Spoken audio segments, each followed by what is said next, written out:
upan sa awit, daig sa Ginoo. Once again, mga batang babae, mga batang lalaki, mag-awit ug magdaig sa Ginoo. Og nabati ko ang iyang tingog, uban sa awit, magdaig sa Ginoo.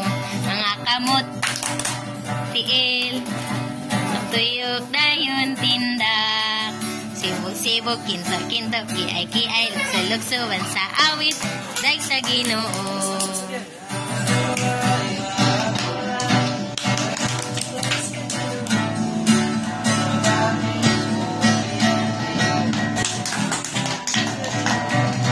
Mga kamot, ipakpak, mga tiil, ibundak, lakaw, tuyok dayon tindak, sibog-sibog, kinto-kinto, kiay-kiay, lukso-lukso, bansa awit, daig sa Ginoo. Forward!